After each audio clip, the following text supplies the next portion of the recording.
Hello, this is Dale Ray, and I am coming to you live this evening from Houston, Texas.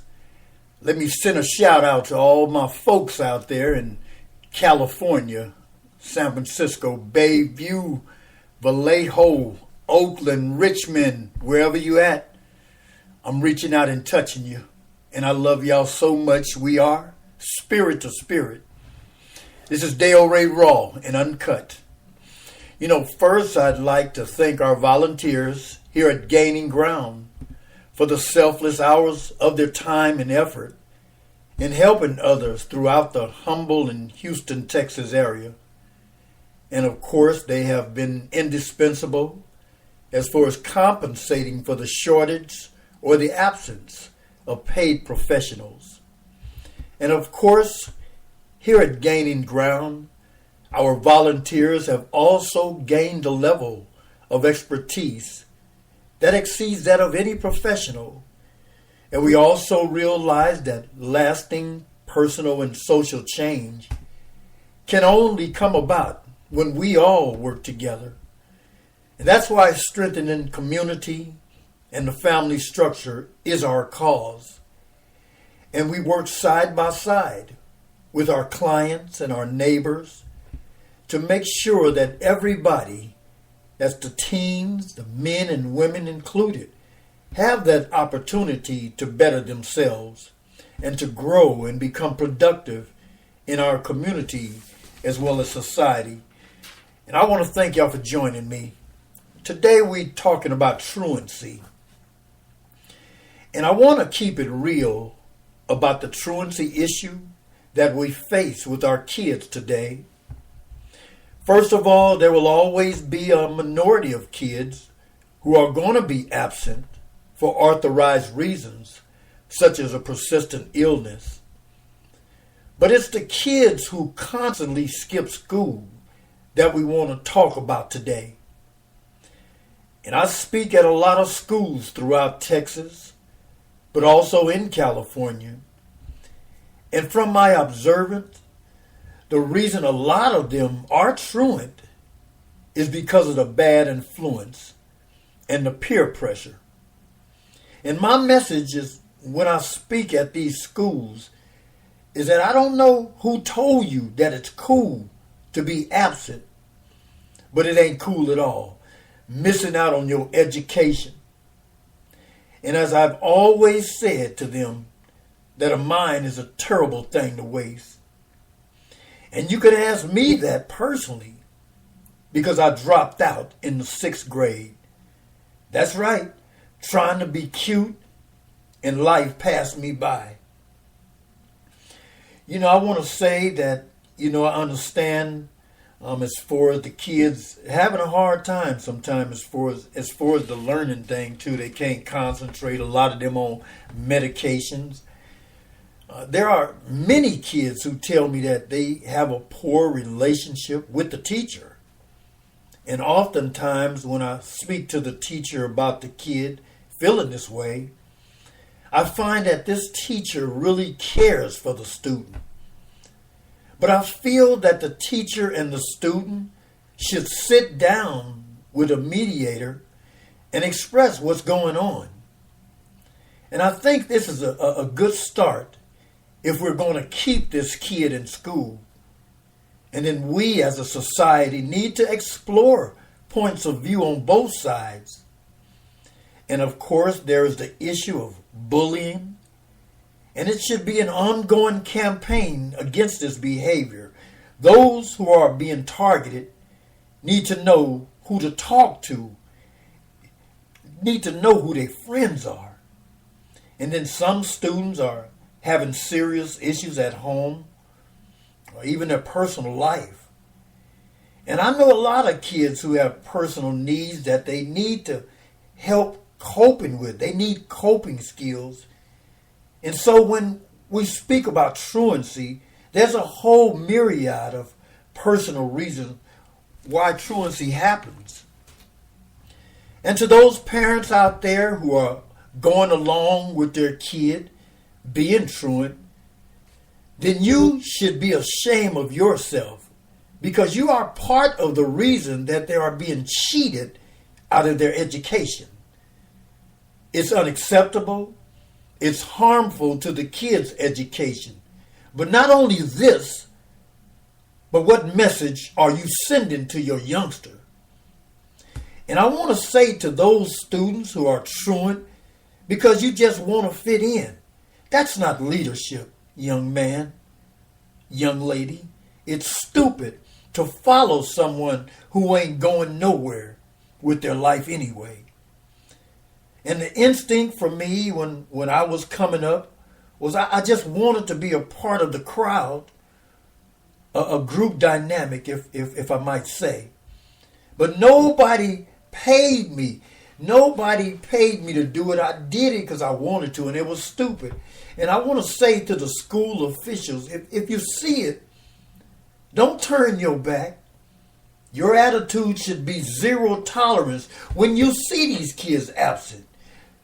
And just to go out to have fun, it's wrong. You need to be in the class getting your cap tight.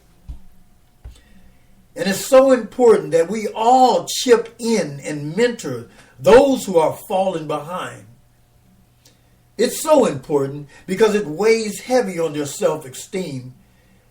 And as I said earlier, a lot of the kids have special needs too. And I'm talking about our future, people. Let's invest time and energy and the money to help them to get to where they need to be. And many of these truant kids had a job. They also have a family to support. And many of them find it hard to manage school and work. And we need to help them with life skills. Because what do you think they'll do if they can't manage both? That's right. They will drop out of school. And that's not good for them or society. And I know a lot of pregnant teens who have dropped out of school, not because they wanted to, but they don't have the mentors who help them to make right choices. They are losing, and so are we. Because as I stated earlier, these kids are our future. And to those parents out there who condone risky behavior or who go along just to get along, you need to stop it. And if you don't value their education, then who will? The parental attitudes is so crucial to school success in keeping these kids in school. And I've seen it done. And when the parent wants their kid to help them out at home, the task is very challenging. It's a negative message that you send to your kids. Come on, people. We have so many at-risk teens out there who need first priority. Help them, parents. Help your kid. That's what you need to do. You need to chip in. And we adults know that a little divergence from a normal routine life can make leading a peaceful life very difficult. So what do we think is going to happen to the kid who has to face bullying or the parents at home fighting all the time? It's hard, my friend. And if we can keep these kids in school at a tender age, and I believe they can really turn out to be great role models themselves. Reach one, teach one.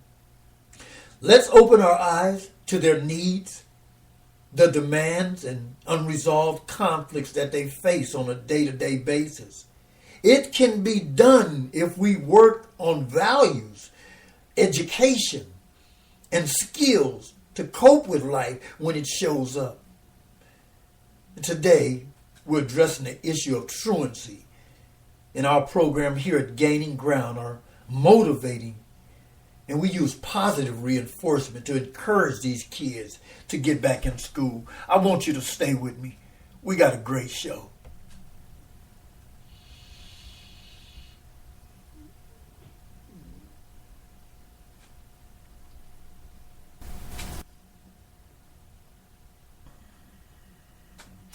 was going to take a commercial break, but I'm here. You know, we also hold intervention strategies in which parents, teachers, and my mentors work together to decrease the absentee rate. But we fight a losing battle every day. We're not on the same page. There must be zero tolerance towards the parents condoning truancy.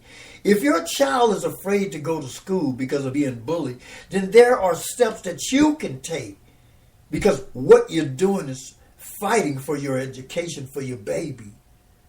First, investigate the safety of the school where your kid goes, and check out the kids that they hanging around, because other truant students can also negatively influence your child.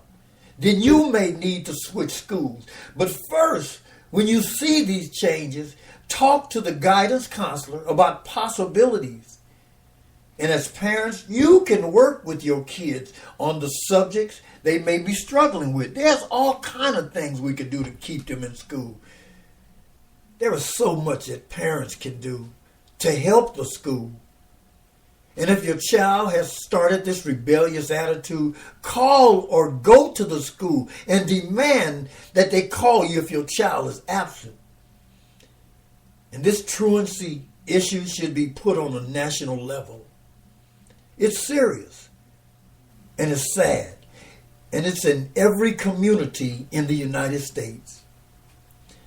And I speak to those kids out there, and I got to tell you that you're taking a first step toward a lifetime of problems with the truancy. But also it's a predator of involvement in crime and violence. And I know what comes with it because I never went to school. Then I became involved in gangs and alcohol and drugs and violence. And I guess you can say that I was a loser. And I got to say to the parents who condone this behavior is that you need to be held accountable. And if you need help with this issue, then you need to seek out some help. And I sympathize with those single parents. And I understand that it's hard if you're raising them by yourself, Mom. And of course, you're going to lose control if you don't put your foot down. And you can't expect to be their friends. I got to tell my listeners that truancy may not get much attention in the news, but we all know that it's a serious problem. It's not a laughing matter. It's a serious problem, people, defined by every state that I know as unexcusable absence from school. And to our kids, to the parents, and to society, I want to say that education is the key to our children's future, but also to the future of our country. And as we know, United States continue to fall behind on technology, and encourage our kids to stay in school is the most important thing we as adults, life coaches and mentors and teachers and parents, this is what we should be about. This is why we all have a part to do to keep them in school. And our next generation of educated workers just may be the key to a bright economic future.